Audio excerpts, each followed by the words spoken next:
Welcome to today's episode of Business Spotlight, where we are joined by the incredible Guy Eastwood of Surefyre Laser Design Limited. Guy, how are you? I'm great, thanks, Anna, and thanks for having this chat with me. I've been looking forward to it now for a few weeks. Yeah, me too. Me too. Absolute pleasure. Thank you very much for joining us. I don't like to hang around, Guy, as you know. I would like to dive in. Please tell us what you do and how long you've been doing it for. Sure, I provide laser engraving and cutting services. I'm based in Rugby in Warwickshire, but of course I can service anywhere where the Royal Mail can get to. And that means basically a lot of getting your branding onto physical objects is the simplest way to put it. You can think of it as a printer. You can stick bottles in or pieces of acrylic or all sorts of things. So you can create stuff from small trolley tokens, which are great for giveaways, up to wall signage and logos and stuff if you wanted to pop them in your background for Zoom. No, everything pretty much in between as well. Loads of materials too: wood, slate, MDF, card, acrylic I've already mentioned. Powder coated bottles is one I've been doing lately.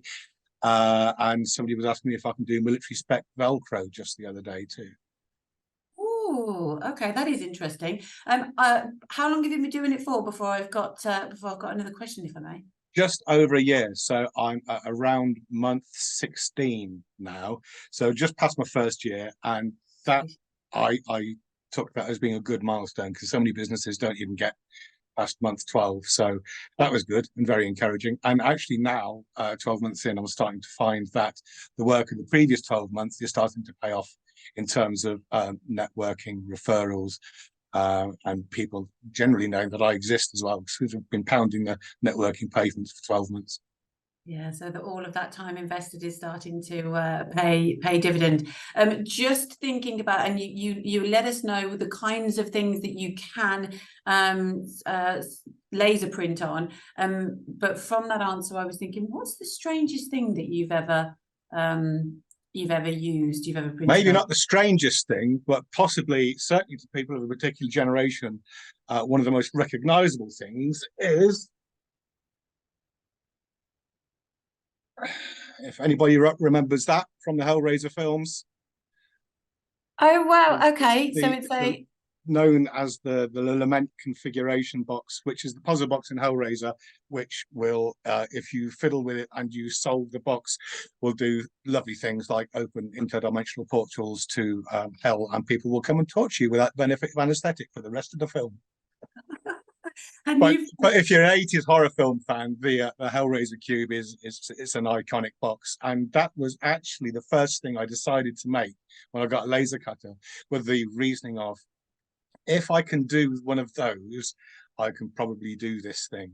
And so it turned out great, and that's still the original one from a year ago, over a year ago. Wow. It's gorgeous. Yeah, it's very pretty. People who don't understand the connotations to the film, they just go, "Oh, that's lovely. I love the detail in that." Yeah, and it's very what pretty. It actually does.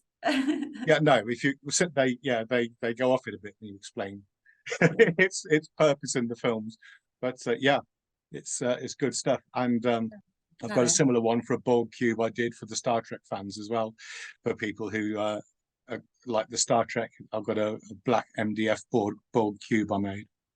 Oh wow! So not just branded, we could look at memorabilia as well. Yeah, you could all sorts of, literally anything that you can put together and make, and it just works so well. Which is why it's hard to answer the question. Well, what is it you do? Yeah, kind of anything. To be fair, that you can bother with a laser, everything is absolutely fair game. Yeah, yeah. Test me. Throw anything at me. Let's see what can't you do might need to be the question there, Guy. What I can't currently do at the moment is metals, because you need a different type of laser for that. Right. So I've got my eye on a different kind of laser, maybe for next year, if everything keeps going as it's going now. Then metal engraving and marking will be something I can add to the list of services, and color, of course. But I'm working on a collaboration with a guy who does dye sublimation printing, which essentially is putting full color onto things from mugs to coasters. And then, of course, I can take those and slice them up and cut them out and do the finishing of those items. So it'd be nice to be able to offer full color. So I'm working on that at the moment.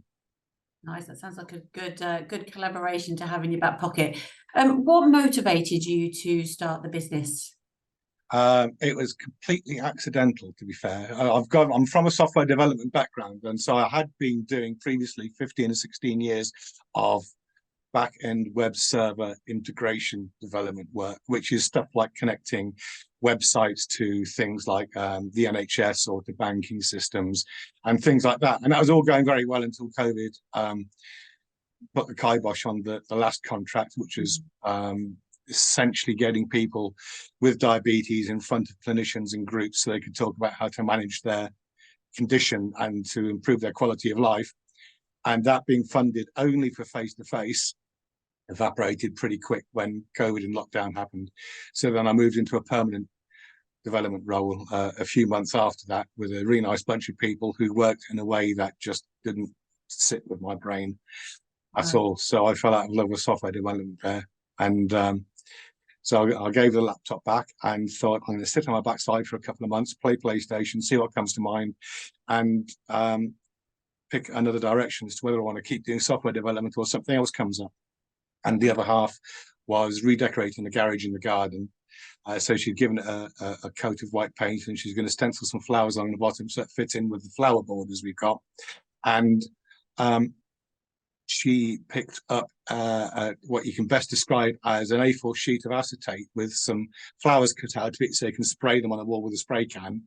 And it was a 60p piece of acetate that somebody had sold for 13 quid. Ooh. Just because they'd cut shapes of flowers out of it. Right. So I thought there's a few bobs to be made in that. And I kind of looked at how you might cut the holes in the acetate. Yeah. There's a few ways of doing it, and laser cutting came up. I thought, right, I shall have a look at this. And it was actually, you can get small Chinese laser cutters that are reasonably capable for around £500. So I picked up one of those and thought, I'll give that a go. And now I've got an £8,000 laser cutter sat in the cabinet at the bottom of the garden, which I upgraded to at the beginning of the year, which is far more powerful, far quicker, and does a whole bunch more materials, which is really nice. And so it's kind of gone from there, but it's absolutely accidental. I didn't sit down and think, I shall go and do laser cutting this week because it is what I was destined to do. I just fell into it. Literally, as your wife picked up the acetate with the flowers on. I love it when business owners fall into something, when they say it's accidental, and then the process for that really is I spotted something, I checked it out, I liked it, I've rolled with it. Has it been everything that you hoped it would be over the last 16 months? Yes, I think so. Although I'm not really the kind of person who sits down and says, I hope it's going to be like this.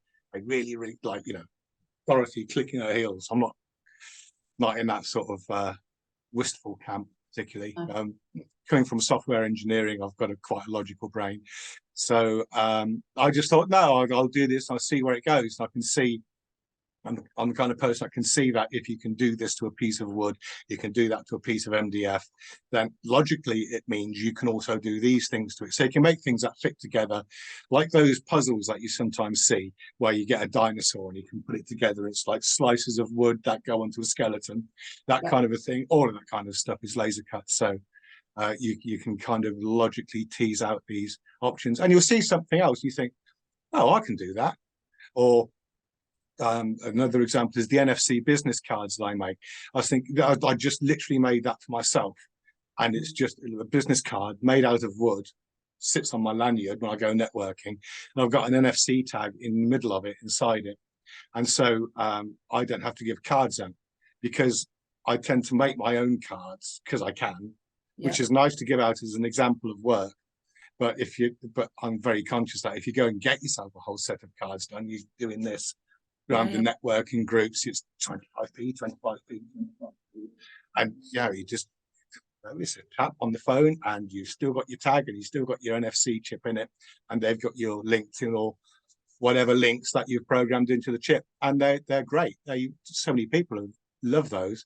Yeah. And so I make quite a few of those for people, which is nice. Although that originally started, as you say, something completely different, just because I was too lazy to cut my own cards out. I thought, I don't want to go and have to cut a load more card out. It takes 2 hours. I know I'll stick an NFC tag in a thing, and I'll engrave it, and then it'll look snazzy, and people will go, "Ooh," and I'll go, "Ah," and you just dob it on the phone. Job's done. They've got your details, and then they want to. They start wanting to buy them as well. I like that. Can I have some? Very good. I like the way you. I like. So it just kind of follows on, Yeah. which is yes, it's good. It kind of becomes its own thing, which grows and takes on a life of its own, which is quite nice actually. I quite like that. Yeah.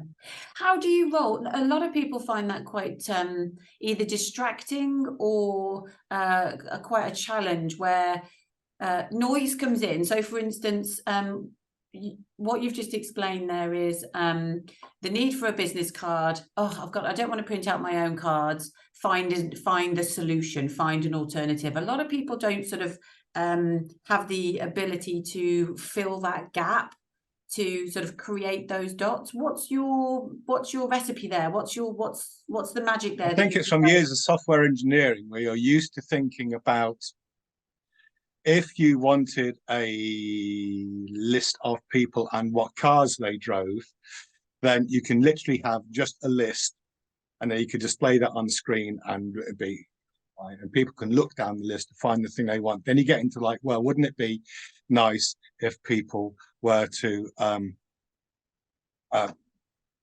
search for it, or at least do it in an alphabetical order, and that kind of thinking extracts out. And I'm used to converting things into numbers as well from working with computers, and then once it's in a kind of a slightly abstracted format, you've got a load of other different things you can do with it. And that sort of thinking, I think, just it carries on through, and you can apply the same kind of thinking to, well, if you can engrave MDF at that power and you can cut MDF at that power, then if you put the two things together, then you can actually have something you can slot together, build into something else. Likewise for things like acrylic and trolley tokens and stuff like that. Little trolley token, little branded logo on it, pop it on your keyring, brilliant giveaway. Costs 28p or something or other, and you can afford just to pop one of those in your order, and then everyone's got your trolley token on their keyring kind of thing. And so yeah, people ask for trolley tokens too. So coming from a place of curiosity, how can I make this bigger, simpler, better, faster, especially simpler? It's I guess it falls into the discipline of problem solving, but you can apply similar mental tricks and techniques to all sorts of different disciplines. I guess it's like Six Sigma, which is a big sort of production manufacturing discipline. I was talking to someone about Six Sigma the other day, and I was, oh yeah, that was the thing Motorola came up with for their manufacturing processes, wasn't it? And he said, yeah, that's where it started. Actually, you can apply it to all these disciplines. So, like, you know, you can apply the same principles and disciplines in many different places, and they will work. It's quite nice, and that's when you know that the principle and the discipline itself is actually quite close to being pure, when you can apply it to so many different things. Yeah. It's kind of like your black belt sensei karate top of the things. Yes, you total concentration, and poof, you can apply it to wherever you like, which is really nice. It's very useful. Yeah, that's a brilliant analogy. That's such a good way of looking at it. Is that sort of pure process and how it fits in. Tell me, your industry, how do you stand out? What makes you stand out in your industry? There's not a lot of us, okay. So it's not tricky in that sense. And a lot of the people that do, if you Google for laser cutting on Google, a lot of the time you come back with guys who are doing the big industrial stuff like sheet metal cutting. And so really they're doing fabrication. So the stuff that I do is kind of more arty-farty, if you want to use that phrase, where it's a bit more designery and a bit more creative, sits more in the maker space than it does in the fabrication and manufacturing space in that sense. And there aren't very many people who seem to do that. One of the other places that comes to mind, some guys called Ashford Lasers who live down in Kent. So obviously they're nowhere near me. So certainly from a geographical and networking point of view, they're not especially competition. There's a guy I know up north who's got the other type of laser that I mentioned earlier that does metal. So actually, sometimes I recommend him if somebody wants something done. So I don't see him as competition. I see him as an opportunity or a collaborator kind of thing, if you like. So it's yeah, it's quite difficult to specify in those sort of terms, but but generally it's yeah, it's just if I'm the kind of person, if I don't enjoy doing something, I'm not going to do it. Right. Okay. And so doing this is great, and the Google reviews are good, the Trustpilot reviews are good, and I seem to be the only one in what you might call my catchment area who is doing what I do. So it's difficult to make comparisons, I suppose, in that sense. Yeah. So not necessarily stand out in your industry, actually get to know the rest of your industry and become a part of that collaboration and conversation of finding solutions for whatever needs to And be I done. guess also because if I can only find a couple of other guys that do similar stuff to me, then nobody else is going to be finding anybody, certainly like in the local area. I'm probably one of the top results on Google, I imagine. So that works quite nicely towards my favor, I guess. Yeah, definitely. You mentioned there about Google reviews, Trustpilot reviews being good. How do you how important is it for you for customer service, for sort of delivery to your clients? So being one of the only few means that people are looking to you for that solution, for those high standards. Yeah, I don't think there's any room in anything that you do really to be less than producing your best work and giving it less than 100%. Otherwise, what's the point in doing it anyway? If you're going to set out to do less than your best, then you're really kind of setting out to defraud the customer in some sense, I think. So yeah, when somebody comes in with an inquiry, I'll sit down and talk to them. The relationship with the customer is more important to me than the invoice, really, because not every job is a job that's going to end up being done, or someone's going to ask you to go all the way through with, especially after you have a discussion with them. But they'll remember you had that discussion with them and you were open, you were honest, you explained it to them, and you've gone away with a little bit more knowledge about what it is that you do. So then they understand how other things in what they do might be solved by what I do. And so then they come back and then you have a different conversation with them, and you can lead them through the design consultation, everything else, send them a nice proof or a nice mock-up. In the case of things like slate engraving, I've got Photoshop mock-ups, pop their design onto, so they get a really good visual idea of the end product. And then it's up to them to say, yeah, I want to pull the trigger on that. And most of the time they do, because they've had that great service. They understand what's happening, and they feel confident, hopefully, that I can pull it off for them as well, and I do. And if there's a problem, it gets corrected. Yeah, great communication, I think, is the key there. Communication's everything. Yeah. Yeah, definitely. Would you say that that's part of the reason why you've had steady growth over the last 16 months, and why, of course, you've survived, or could you attribute something else to? I think can't take the sole credit for that. I think a lot of networking and getting to know people and people getting to know me has been a large part of it, but also work that I've produced for people over the last year as well speaks for itself. And then people recommend me to other people and say, oh, actually, you wanted that, pop down, have a word with Guy, he'll get you sorted out because he did this for me and it's a great job. And people can see it, obviously, and people go turning up at networking events with my tags around their necks. Well, not my tags, their tags that I've made for them. If they had my tags, I'd be happy for that as well. But random calls. Absolutely, yeah. And the Smitty Surefyre Design. So it's I think the growth, it's maybe three things. It's the networking and getting to know people, the producing great work that people are happy to refer, and just being open and honest, I think, is the most important thing with people, so they feel that they're always having a straight game played with them, and you're not trying to walk straight into somewhere and sell to them immediately. I'd rather get to know somebody and talk about what they do and stuff like that. Then naturally, over the course of the conversation, people will say, "Oh, yeah, I was just wondering about this. Do you know? Oh, hang on, you do that, don't you?" Or they'll have a problem you can solve. Or yesterday, somebody was talking to me at Business Buzz saying, "I've got a great big chunk of slate. Can you engrave it for me? It's a bit wonky. Does it need to be flat?" And I said, "Well, just send me photos of it.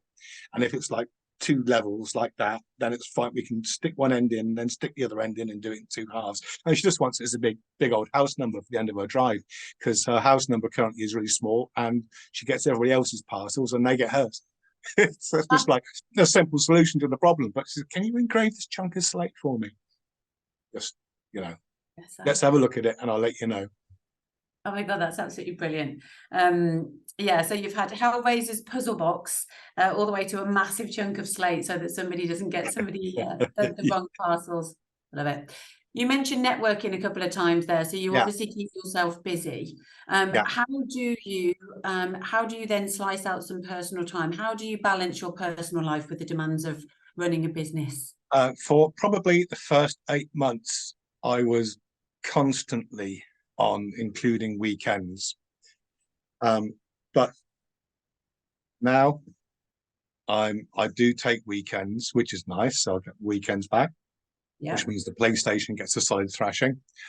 And I do tend to switch off around 6 o'clock mentally at yeah, night too. And I find that the trick as you get busier is just to balance your work a bit better and be more organized. I mean, it's not like I'm running at 110% capacity all the time. There's always a little bit of spare capacity anyway. But it's how you organize it. If you don't promise everybody everything tomorrow, and you say, "Yeah," I generally say, "I can have that for you this time next week," or, you know, by the end of the following week.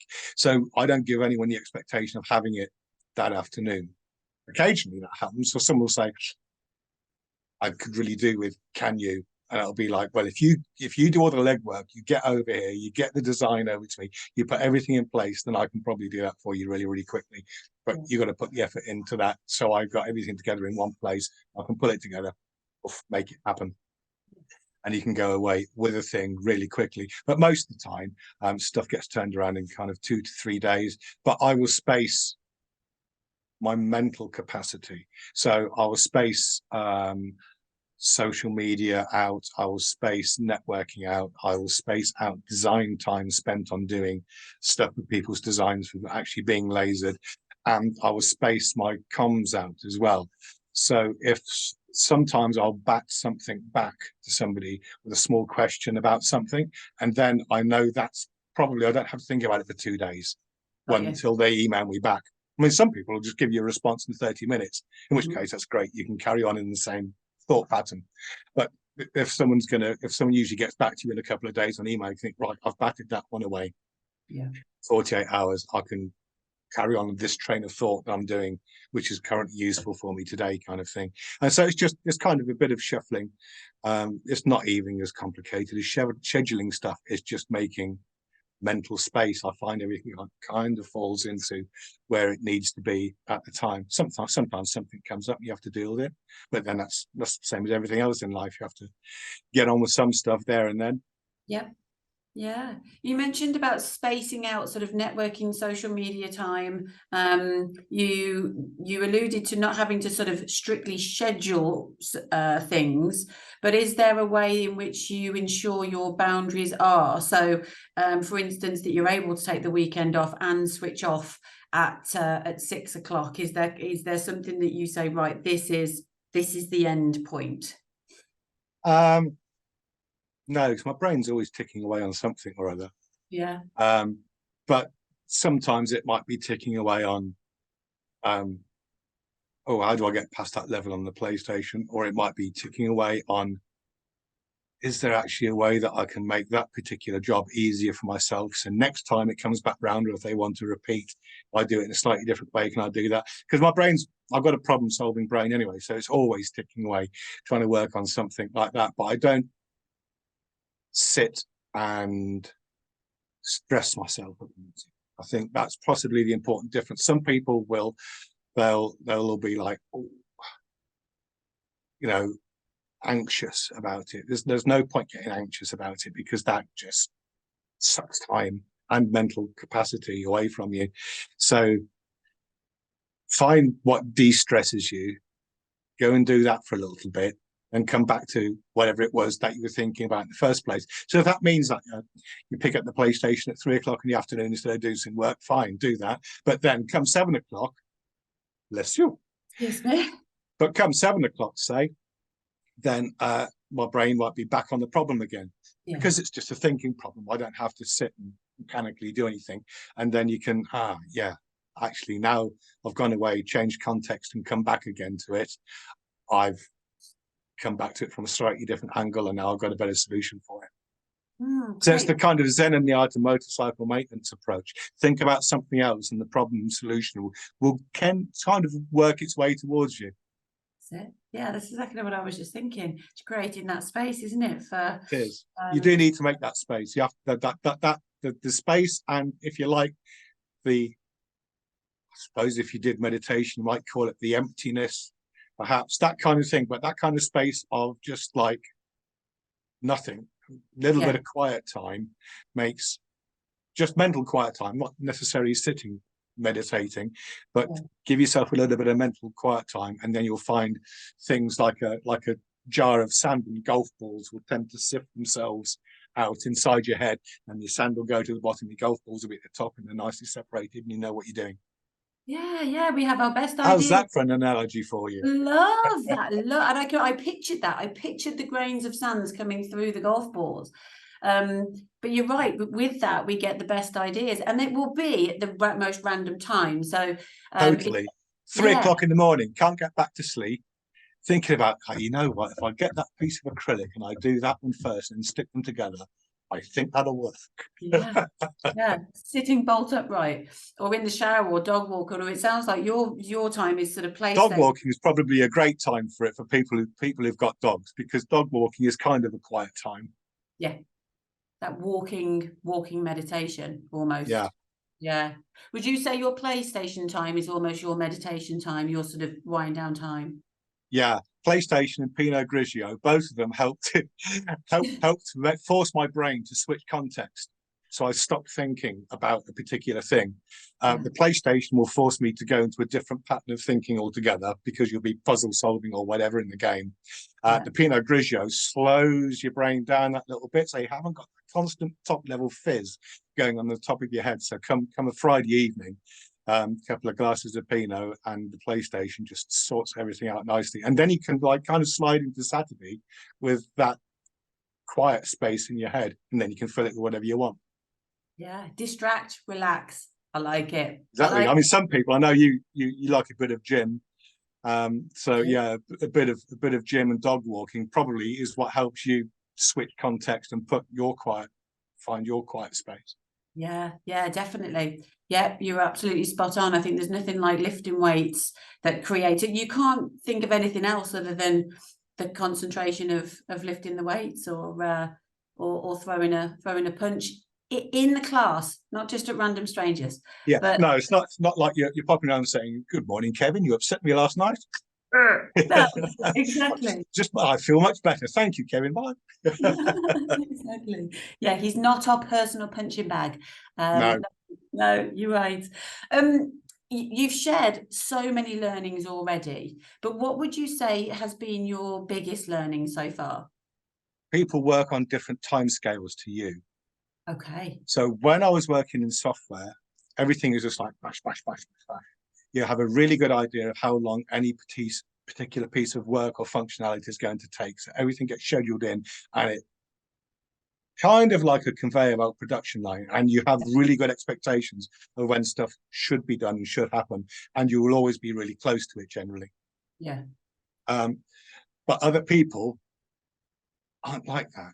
So you'll have a conversation with someone, you think, oh, that's a great conversation. It's like, so maybe you're thinking about doing fridge magnets or key fobs for somebody, something like that. Cracking. Excellent. I was talking with some guys for a track and street club, got about 10,000 members the other week, last week, was it? Probably the week before now. So this is a great example. And they were like, yeah, oh, that's great. And I sent them a quote across just for some samples and bits they wanted. Brilliant. 10 days later, send them a follow-up. What's going on? Is the quote all right? Have you got any questions? Absolutely fine. I just sent it across to the boss for approval. Boss works on a different timescale, doesn't he? Could be a month till I hear back from that. And that's the kind of thing you have to get used to, is that, like, just because you sent someone across something or you communicated with someone, their timescale and also their priorities is not the same as yours. So you might be really busy thinking about booking a summer holiday or something or other going away, but you happen to have sent me a request for a quote for some Hannah Smiddy TM key rings that you want to give to all your loyal followers, but actually really you're thinking about your holiday. So that quote's going to sit around for 2 weeks at least until you get back from the Algarve or Bora Bora or wherever you've been off to. So, but I don't know that. No. So I'm sitting there thinking, oh, bloody hell, they haven't gotten back to me. But actually what's going on is something completely different. And you have to kind of allow for that and make mental space for it. So what I do now, one trick I do is if I fire a quote off, I'll ignore it. Okay. That's it, it's done, buff, it's gone, I'll move on to the next thing. And maybe I'll chase it up after a week if I remember that I've sent the quote out. But otherwise, I let the quote come back to me. And if it doesn't, it doesn't. Oh, but that's not because I did anything wrong. It's because the people on the other end have got different priorities that I don't know about. And so it's sitting on their desk. And it may well, it's happened before. People come back to me 4 months later. Wow. Oh, you quoted us for this. I'm like, we kind of like to pick this up again now.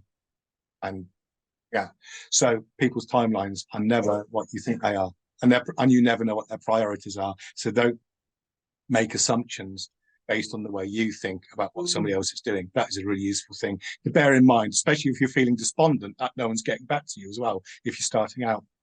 Yeah, it removes that anxiety, doesn't it? It removes that the space, the time, the capacity that you're spending worrying about something. It does, and it does suck your cognitive capacity, because it's a waste of time. It's ticking. It's like nagging. It's like a little thing, you know, a little cartoon character on your shoulder, just like prodding away at you. And actually, there's no point worrying about it, because you could spend that time being more productive. And that quote will or won't come back to you. There's nothing you can do to force it one way or the other, because you can't put a gun to your head and say bye from me.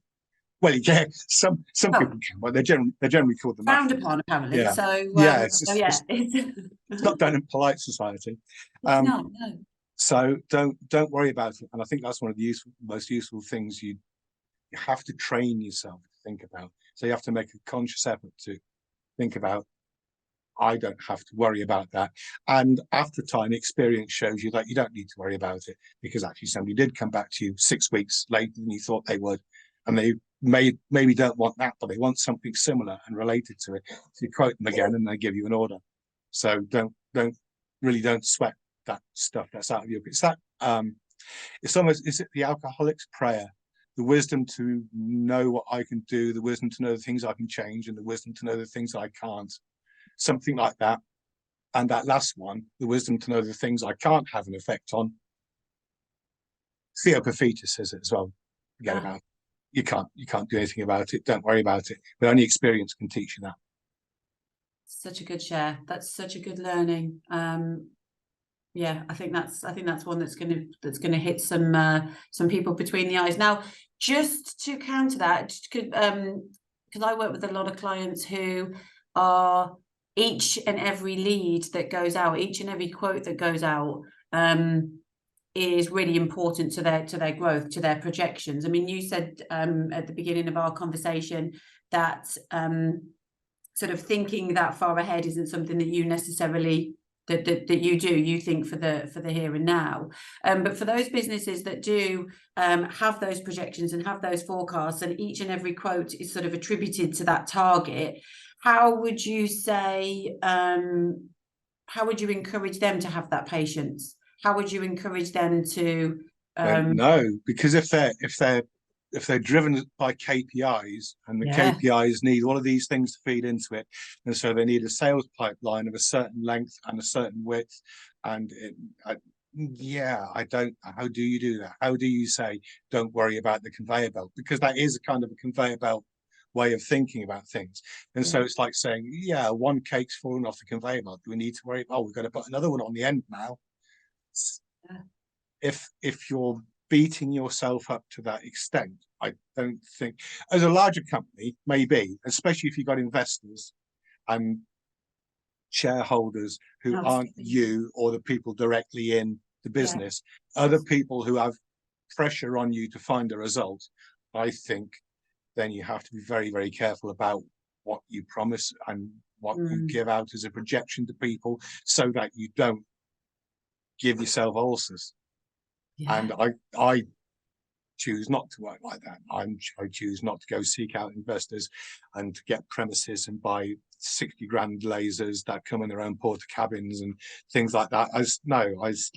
I kind of like to grow organically, so I don't think about that. But if you're doing that, I think the best thing you can do possibly would be to say that, are you any good at what you do? If the answer to that is yes, then have faith in yourself that you can do it, because that's possibly the only way you can support yourself through it. But have a good team around you, obviously, as well, talking of support, and people that you can rely on, and people that you're not worrying about who are going to make a cake fall off the conveyor belt, because then they become another source of cognitive dissonance, and they suck the capacity out of your brain because you're thinking, oh no, little Willie over there, he's going to knock the cake off the conveyor belt again, and you don't need that.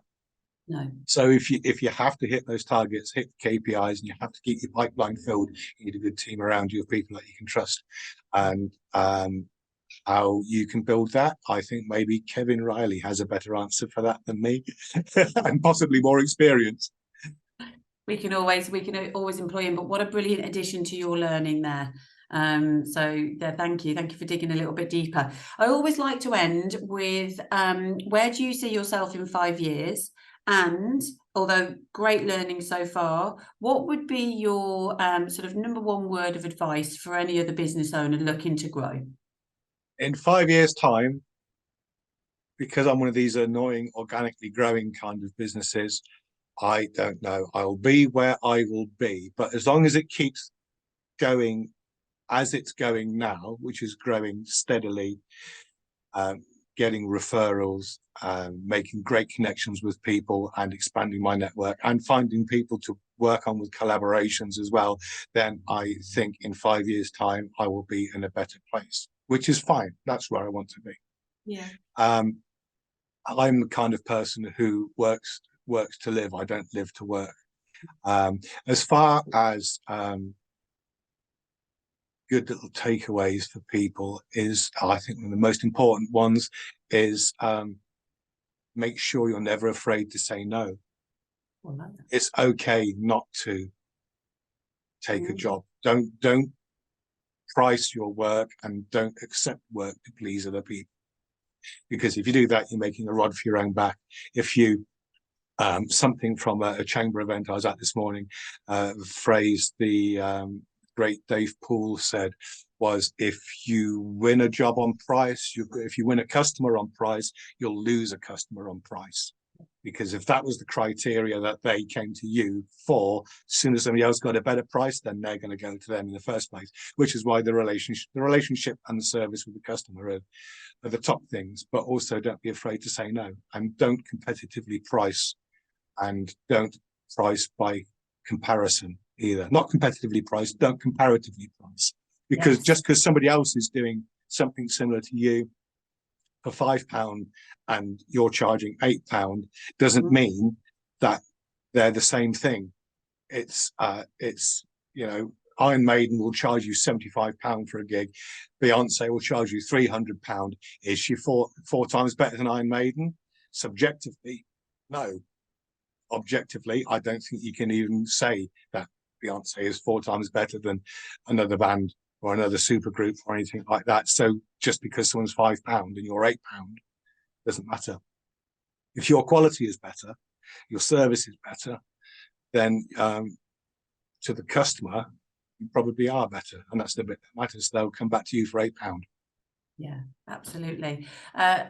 Living to work to live and live to work is something that I've taken from the conversation, and really leaning into what it is that you want from your business and business life is something that's really important. There has been so many gems within our conversation that other business owners can take and implement into their business. So thank you so much for joining me, Guy. It's been a pleasure. I knew it would be. So thank you very much, and I hope to see you very, very soon. Always a pleasure, Han. See you soon. See you soon. Take care. Thank you. Cheers.